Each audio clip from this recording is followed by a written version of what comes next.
Russell Wilson expects Broncos to cut him, report says. It looks like the 2024 NFL free agent class could include Russell Wilson. The Athletic's Dianna Russini reported on Wednesday that Wilson expects to be cut by the Denver Broncos in March. Wilson reportedly has known for almost 2 months that the franchise was most likely going to move on from him after this season.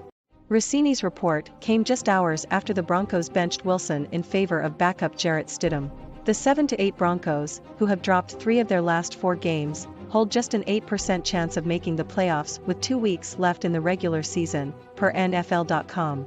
Wilson, 35, is guaranteed $39 million next season and he will be owed an additional $37 million in injury guarantees for 2025 if he's still on the roster come March 17, 2024. Since injured players can't be cut, the Broncos would owe Wilson the injury guarantees if he didn't pass his spring physical.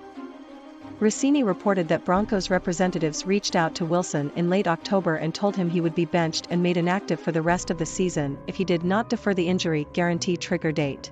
Lawyers, including from the NFLPA, were involved but no changes were made to the contract, according to Russini. Head coach Sean Payton told reporters Wednesday that trying to spark the offense was the main reason for the quarterback change, not Wilson's contract. I understand all the speculation and everything that surrounds a move like that, and I can tell you we're desperately trying to win, Payton said. Sure, in our game today there are economics and all those things, but the number one push behind this, and it's a decision I'm making, is to get a spark offensively. Obviously it's difficult and all of us feel like, man, we didn't do enough. But one of the things we saw when we signed Stidham in the offseason was not only film from preseason games but regular season games. He's a guy that I'm anxious to see play. If I didn't feel like he gave us a chance to win, we wouldn't be making that move.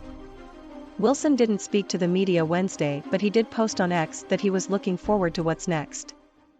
Should Denver release Wilson before March 17, they would be on the hook for a staggering $85 million in dead cap money for 2024, per Spotrac.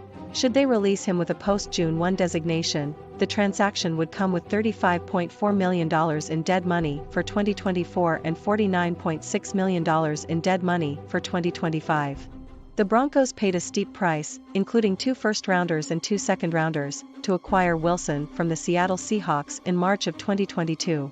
Denver then gave the Super Bowl champion QB a 5-year, $245 million extension ahead of the 2022 campaign.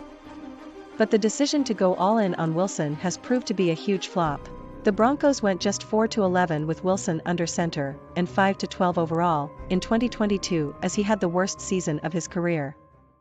There was hope that the addition of Payton as head coach this past offseason would help Wilson regain his Pro Bowl form.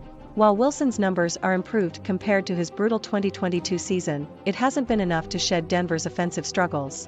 The Broncos rank 16th in scoring, 20th on third down, 22nd in the red zone, 25th in passing and 31st in goal-to-go situations, per ESPN.